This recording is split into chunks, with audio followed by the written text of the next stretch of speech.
Welcome to another episode of Hardheaded Podcast. We are at episode 201. The music is loud? Loud in my earphones anyway. Well, it's loud in our ears. It'll be a little softer on the maybe not. playback. We're going live. This is live. This isn't a pre-recorded intro. That's right. Breaking speakers. So I'm here with my good friends Matt Amos and Chet Sears, and I'm Troy Trussell. We are bringing you the Hardheaded Podcast.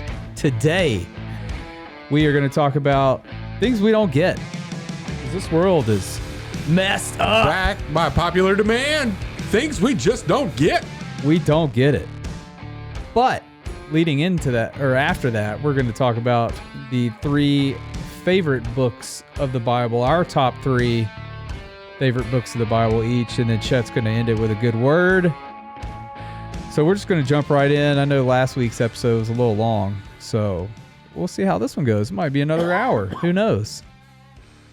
All right. There's a bunch of crap we don't get. I got one right out of the gate. These people that are spending like $10,000 and $20,000 on fishing kayaks. Have you seen these? No, I that's have not seen a ridiculous. fishing kayak for 20 grand. Yeah, oh my gosh. There is a subculture out there.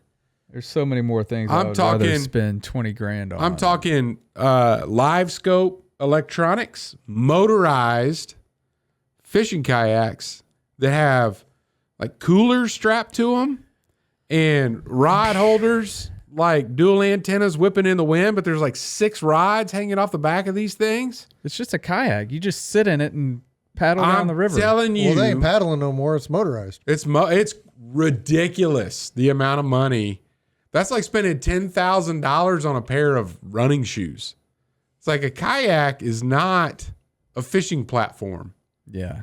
And I've got no problem with somebody taking a $200 kayak from Academy and going out there and doing some fishing. That's not what this is about.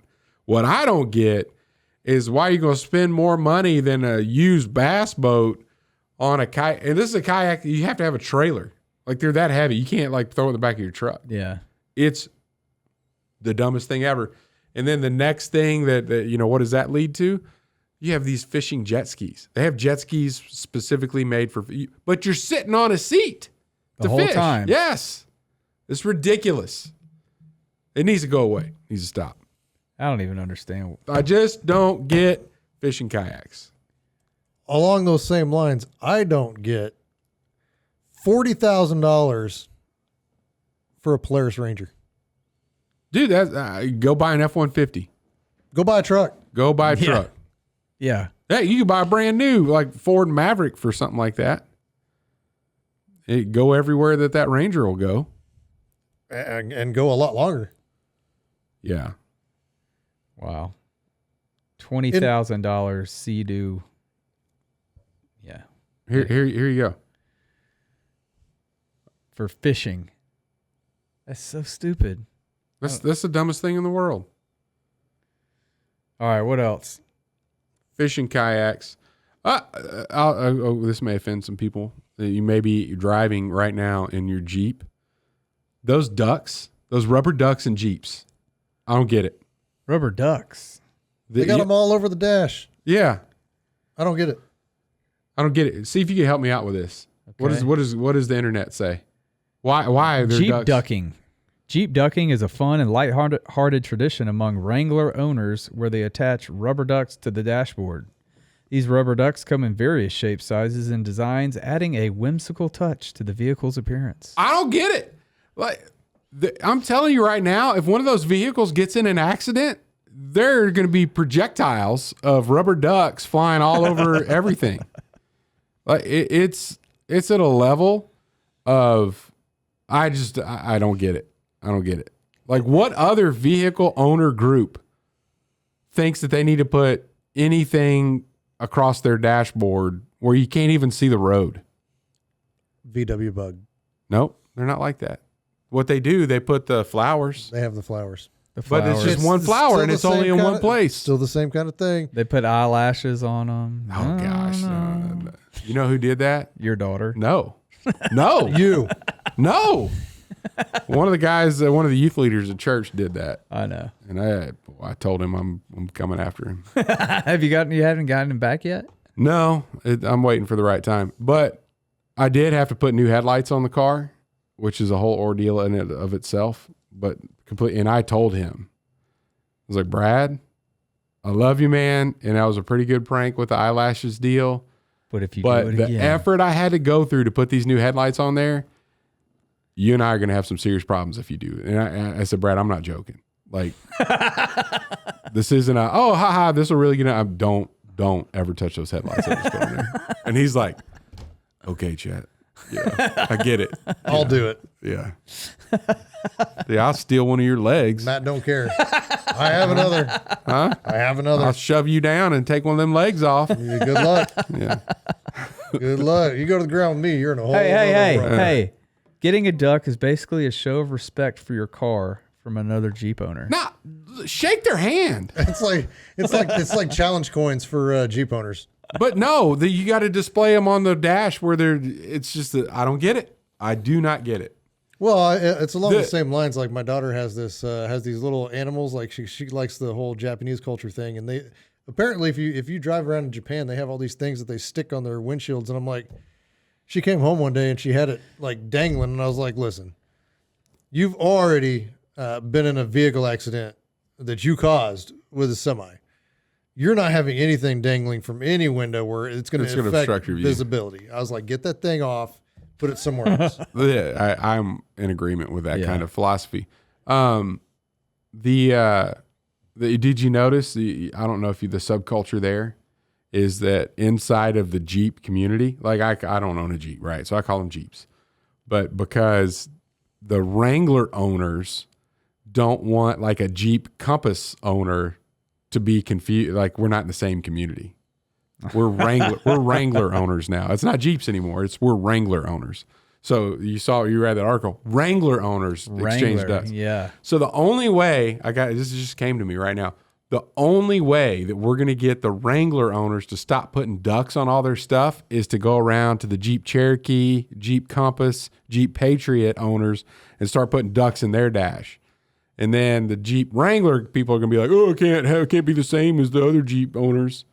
That'll stop it. They'll come up with something else. I'm on a mission. They'll come up with something else. It started out just being a wave. A Jeep Wave. Yeah, I'm cool with that. The motorcycle guys do it too because I don't have to see it in the parking lot. All the 21. Well, you mentioned ducks. the motorcycle thing. I don't get that either. Like, that's just like, what is this thing that they do? Well, they wave. I know, but are they like giving when you're like a gang when sign you're riding or a something? motorcycle, you don't want to put your hand up in the open wind stream and it blow back. So you just wave down. You just put it out down low where the bike's breaking the wind. What's up? I thought they were always just like What's up? doing some kind of. No, it's the same thing as like going, hey, how are you? But you can't be a biker and go. But I mean, if you're going 70 miles an hour down the interstate, cool. Right, that's gonna blow. Yeah, that's the disruptive. But if you're in the wind, you already broke the wind down here, so you just put your hand out down there. That makes sense. Yeah, so you just I acknowledge your presence. I'll help you out if you break down. Fellow biker. Yeah, and I'm okay with the Jeeps doing that too. That's fine. This duck thing is taking it to a whole nother level. Like, stop. It is all about the money. Whoever is selling those ducks started the trend and then made them all it comes back to money on all and that it's stuff. shocking that they have money to buy ducks because they have a lot of repairs they have to do on those pieces of junk. You were a Jeep guy. You had a Jeep. I did. A Wrangler. I'm sorry. Did you ever have any ducks? I had a Rubicon. Did somebody give you a duck? Have you ever been ducked? No. What would you have done? I don't even think it was a thing. What would you have done if somebody ducked you? I definitely would not have a duck on. Yeah? I would not. You wouldn't stack them up across the dash, Absolutely even not. if it was camouflaged? No. Did the Wranglers sponsor the Chicago Ducky Derby? I don't know.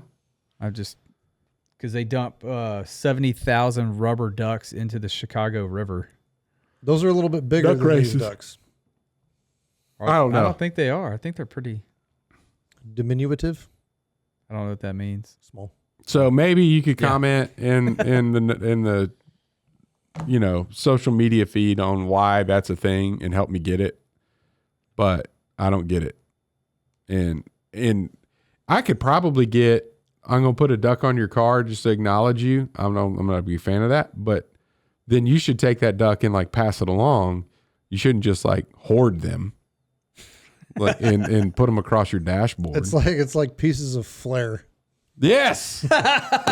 Yes. You What, don't have enough flair. what movie was that? Is that Office Office Space? Space, yeah. I thought I was wearing the appropriate number of flair. Well, that's the minimum. So you're telling me I need more? No. But if you want to wear more, we highly encourage it. So what you're saying is you want me to put more? I love that movie. Check out Bobby over there in his flare.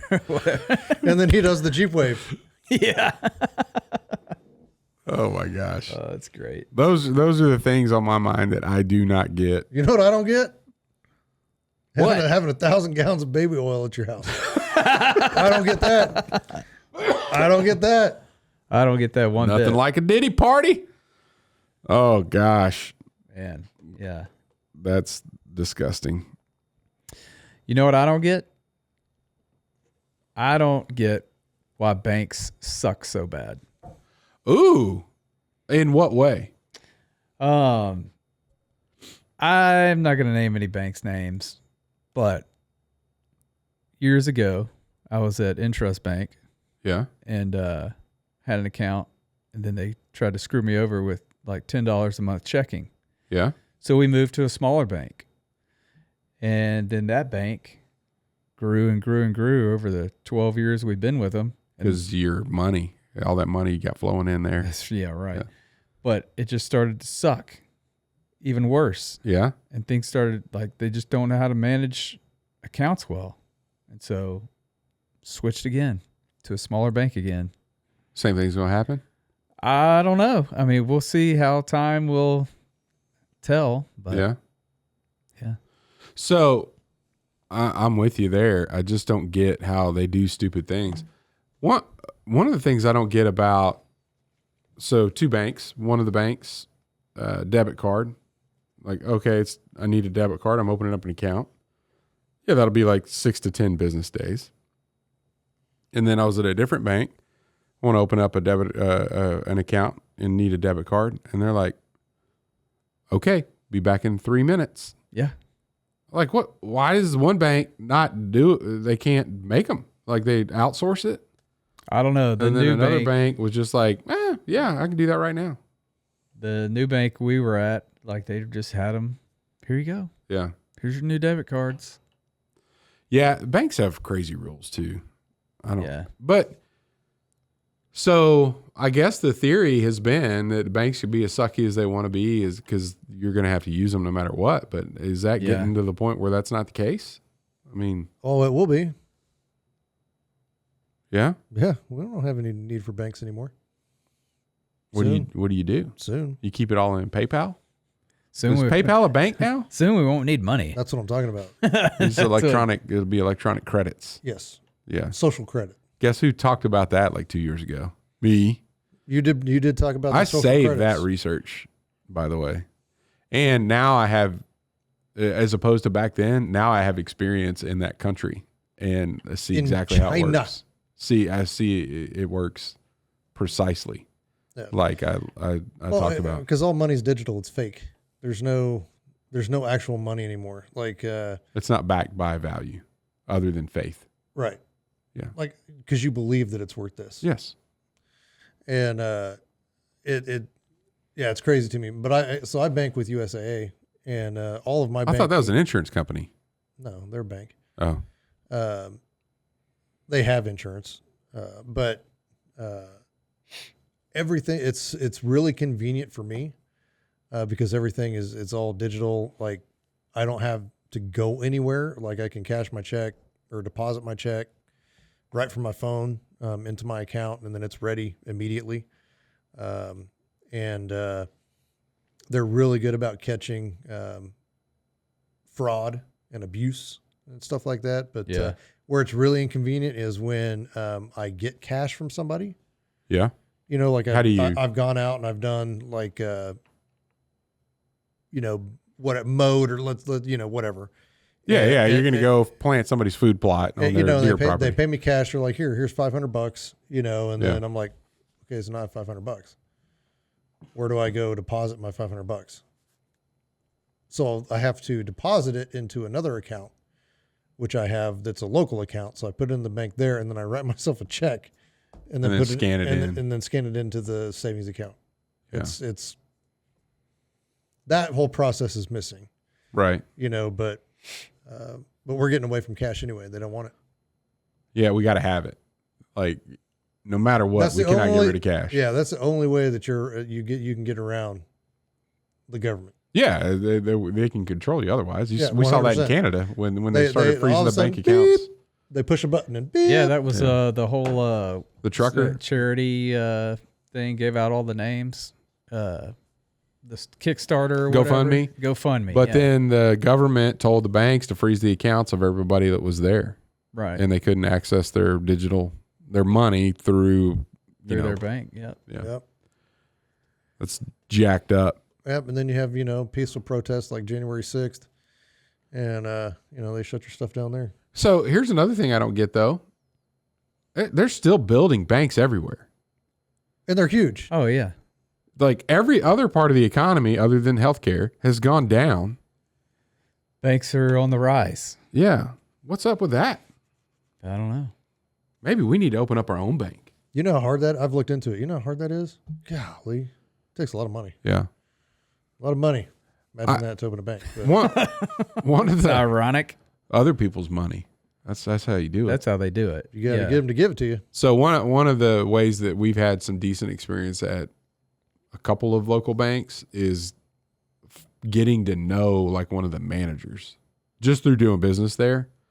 Oh, well, that's why I like the small bank. Yeah. So the bank we were at was Equity. It was right by our house. I was going and depositing checks once or twice a week. Yeah. Through my business, and got to know the general manager or the manager, branch manager. Yeah, really well. She was there like 3 years. Had a great relationship with her. She always, if there was an issue, she always fixed it right away. Yeah. They never held checks. Then she moved up the ranks, and all the teller, everybody, they just got moved up the ranks and left, and then it all went to crap. Yeah, I mean, it took time for it to go to crap because I think we were with them for 10 or 11 years. But they so just recently actually they merged with somebody, and I think that's what jump started the growth. Yeah, because we had a patient that was one of their branch managers. Well, like region managers, like all of Western Kansas. And I remember when they merged. I remember when that happened. Yeah. When that happened. You don't remember that lunch that we had? I do remember that lunch. Yeah. Very well. Yeah. It just got too big and they forget about the little guys. Yep. Have issues and then they don't take care of the issues. Yeah. So back to smaller banking.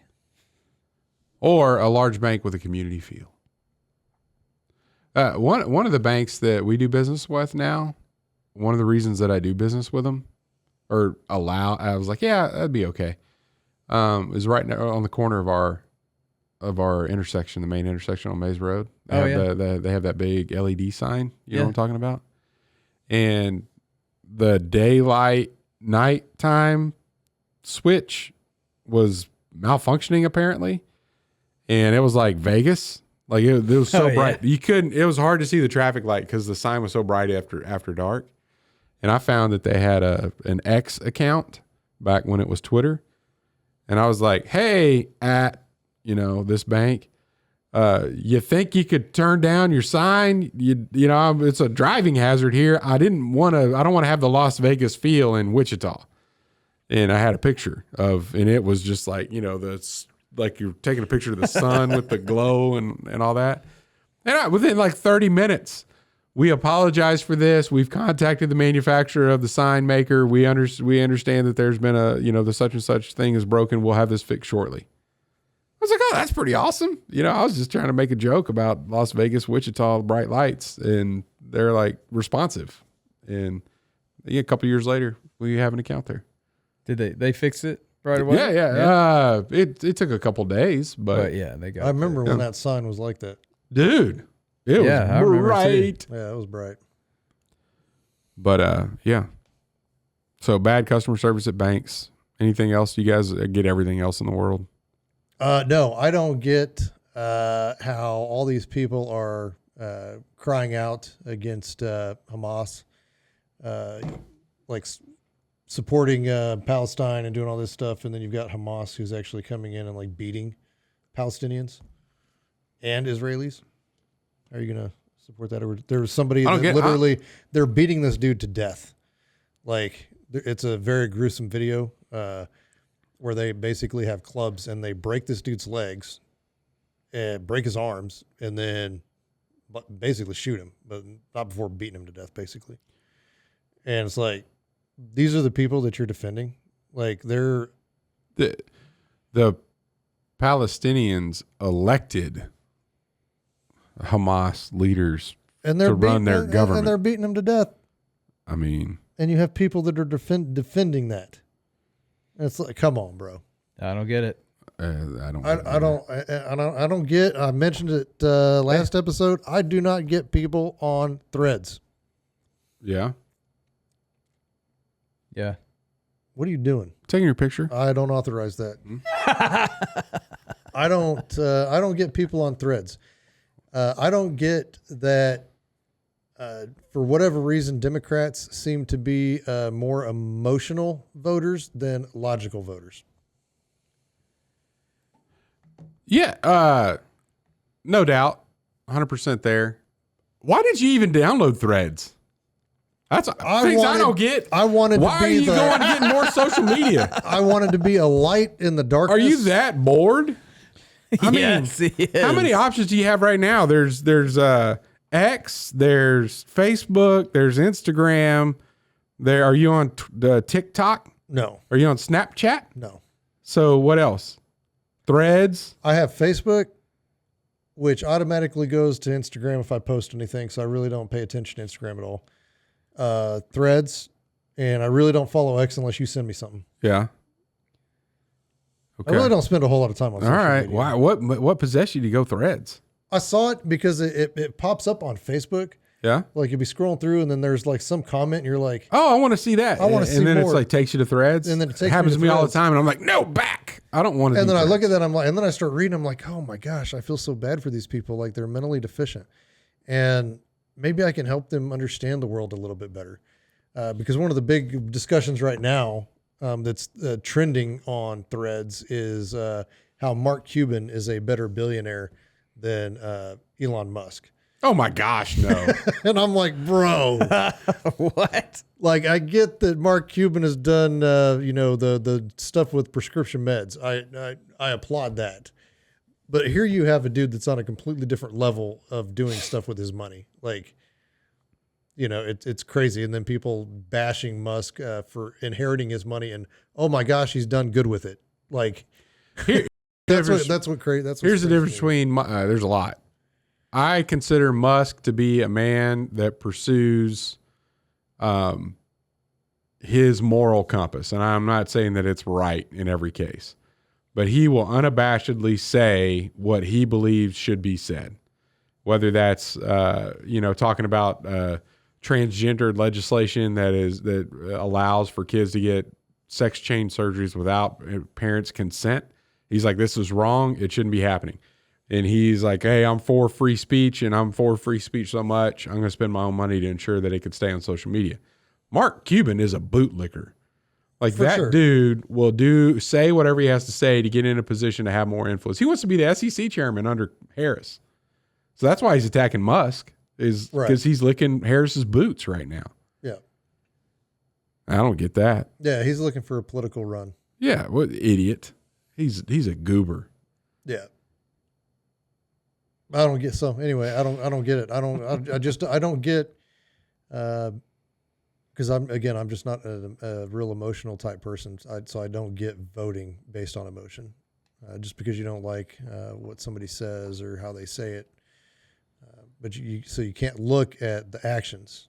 You just look at what's said, and you feel a certain way about it, and then that's how you're gonna trend your vote. And then of course you got all of the Democrats appealing to that emotional side because they know exactly how to poke. Okay, I think you need to get off Threads. You're going to get and blood logic pressure just issues. logic just isn't as fun as trying to get people fired up emotionally. That's what most social media is to do anyway. All right, we have a top 3 for today. Yes, we have the top 3 favorite books of the Bible. Yeah, our favorite, top 3 books of the Bible, but we're not saying that.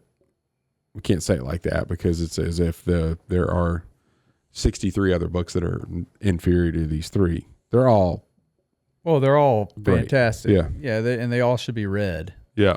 And they all point to Jesus in this crazy, only God can do kind of a way. Right. So, yeah. So I'll go. Number 3, Proverbs. And it's just got so much common sense, logic, wisdom in that book. There has never been a time where I have read a proverb or through Proverbs and thought, man, I don't know how I'm going to use that. Like it's really good stuff. It really also, as a parent, as you're raising kids, like there's some very rich how-tos in here that you could just regurgitate. Yes. And know that you're speaking God's truth and wisdom about real world scenarios. Holding your tongue and not speaking when out of anger, things like that, 100% biblical, and lean into them. So anyway, that's my number 3. Number 2, Colossians. As far as the New Testament letters go, this one was really important to me in college. It's a short letter, but it also has some really good things about how you should live, not just what you should live for, but how you should do it. And then number 1 would be the book of Romans. And I think from stem to stern, Matt being a Navy guy, from the Department of the Navy. I kind of know what those mean. From, beginning to end, the book of Romans does a fantastic job of just explaining everything. Who Jesus is, what Jesus did, why he had to do it, what sin is, what sin causes, and how to have a relationship with Christ. It's just it's a fantastic book, and I know there are a lot of people that are just getting new into Christianity, and the advice is go read John, the Gospel of John, because that explains who Jesus is. If you happen to be somebody that's been a part of the church or raised in the church, and you already know who Jesus is, but you haven't really just sold out, I would recommend you go read the book of Romans. That I think does a whole lot of like the reality of why Jesus came and what he was able to do to pay for our sins. Not just the story of it, but like the application of it, I think is fantastic. So, and that's my favorite one. And I do have a good word later, and you've heard me talk on this podcast before, but my favorite chapter in all of the Bible is in Romans as well. And that's where our good word will come out of later. Matt, what you got? Number 3, Genesis. That's a good one. The creation account. And again, we had in our little text stream that you have muted, Troy, because Chet and I get involved in a lot of long-winded discussions. That's things I don't get. Why Troy mutes y'all? You got to turn it back on at some do point. Eventually. Like when I get in bed at night, I'll go, oh, what have these idiots been talking about all day? Oh, all right. Sometimes you're missing out. Not all the time. I'm sure I am. Like Sometimes. Today, it was like bzz, bzz, bzz, and I was like, "Oh my gosh, I'm trying to get work done. I'll see y'all later." But it was important stuff about today, wasn't it? I don't know. We argued a little bit about you going into theater. Yeah, but anyway. I did catch up and read that. Yeah. But I was sending you Facebook messages too. That was probably blowing you up. Yeah, it was. Yeah. Because you're getting so we've kind of, just so everybody knows, we've kind of switched to, we'll send stuff on Messenger just because we know that Troy will get it. Yeah. And we know that it will annoy him. I can mute those too, though. But then you don't know which one, and so we just keep you going, right? Flip flopping back and forth. Anyway, I'm sorry. so long story to get to this point was, I really enjoy the Book of Genesis. Just and of course everything points to Jesus. But this one was really interesting to me, is because I really like science, and then I really like astronomy and figuring out, the creation of the earth. And of course we have the creation account in the Bible, which is 100% true. But the further that we get into science and the more we learn about the universe, the more it solidifies and points back to that. So it's not like science is getting further away from it, because everybody always thinks that science and religion oppose each other. And I was like, no, you have the original account here. This is where it starts. They just didn't tell you how. And so now you're figuring out how it makes sense, and how God put those restrictions in physics in place to make everything happen. It's just so genius that it blows my mind every time I read it. And it's like almost too much for my human mind to. Did you see that thing on Amazon, the documentary where they talk to scientific scholars in several different disciplines, like paleontology, astronomy. Astrology's the crazy, right? Yeah, astrology's like astronomy, and there was so they did the fossil record, they did space, anyway, it's a dude going interviewing folks, and they're like on sites of certain events and whatever else, and they're showing scientifically how Genesis showed how this would happen. I mean, it was really cool. Well, and it was so weird because, again, I like and astrophysics, and so there's a guy that's an astrophysicist that's a believer, and his research led him. Oh, Rogan had that guy on. Hugh Ross. Is his name. I'm thinking of Brian something. Yeah, so Hugh Ross, he was not a believer. He raised in Canada, whatever, but his research in astrophysics led him to Christ. Yeah, because he's like, there, beyond a shadow of a doubt, he goes, everything that I'm reading here is what I'm proving, right, as I'm doing my research. And then I was watching some of his stuff that he was doing on theory of relativity, and then how the Bible's like 1,000 years is like a day is like 1,000 years, and then Einstein's theory of relativity, and that's when I text you, and you're like, well, who cares, blah blah. And I'm like, yeah, but it's like blowing my mind that it's like this is exactly. He tried to get me fired up, and I was just like, it was so good. So anyway, I like the creation account, and of course Adam and Eve, and then all of the generations and how well that's documented. Not Adam and Steve. Okay. So that Genesis number 3.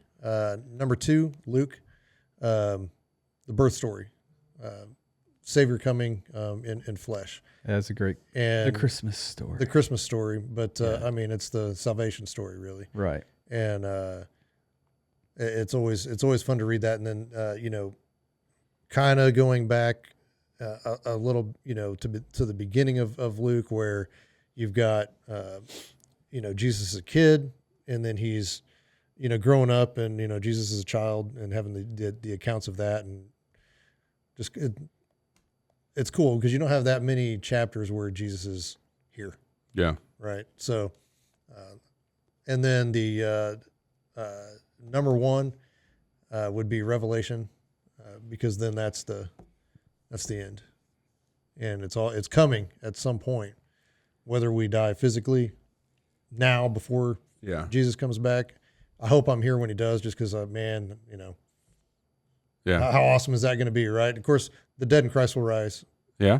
But how cool would it be to see all of that take place in front of you as you're over here? So, at the midnight cry. Let me sing it for you. Oh, okay. I feel like Luke and Acts are one big book. Yeah. The same author. So, yeah. I feel like they just flow right into one another. Man, this was hard. I don't know. Number 3. Now, one out of 66, man. I know. It kind of depends on where you're at. You could pull a good one on us, like Zephaniah. I can't even tell you if I've read all the prophets, honestly. Yeah. No, number 3, I was going to say John, for the reason that it's the easiest gospel to read. Yeah. I believe, and it's the most the way you can understand who Jesus was and what he did for us. So John would be number 3 for me. Number 2 for me was Proverbs, because of what you touched on, Chet. It's Wisdom. just knowledge, man. The knowledge that Solomon asked for it, and God gave him every bit of it. And he was blessed with that and wrote it all down for us. Still to this day, smartest man that ever lived. Okay. Yeah. I would Like, tend to it's agree been- with that. Yeah. It's like been researched that he was intellectually, like they've kind of guessed what his IQ would be, and Yeah. crazy. Yeah. Yeah, so be careful what you ask for, right? And then number 1 for me is Exodus. I love the story of Moses and the Exodus from Egypt, and I actually did the Bible study fellowship one year when they did the story of Moses. So you go through Exodus, Leviticus, Numbers, and Deuteronomy, and Do you just move on to Joshua and Judges? no, it's just the life of Moses. Moses. Yeah, just Moses, but it's a super deep dive into the life of Moses and what it all meant. It was really cool. Yeah, I learned a lot, and it made Exodus one of my favorite books. So, yeah, if you ever Bible Study Fellowship, if you don't know what that is, they're in a lot of cities. They're led by people in the community that are, sometimes they're not even a pastor or whatever in a church. Yeah. They might be, a business leader or a business owner or somebody that just works, but that's, got a gift of teaching and preaches and teaches at a Bible study fellowship. I did a semester back in when I lived in Louisiana. Yeah, that's when I did it. It was 2009 or 10. Yeah. Yeah. So, yep, that's it. All right. Chet, you got a good word for us? I've got a good word. Romans chapter 8. I'm going to read the first 8 verses here. There is therefore now no condemnation for those who are in Christ Jesus. For the law of the Spirit of life has set you free in Christ Jesus from the law of sin and death. For God has done what the law, weakened by the flesh, could not do. By sending his own Son in the likeness of sinful flesh, and for sin, he condemned sin in the flesh in order that the righteous requirement of the law might be fulfilled in us, who walk not according to the flesh, but according to the Spirit. For those who live according to the flesh set their minds on things of the flesh, but those who live according to the Spirit set their minds on things of the Spirit.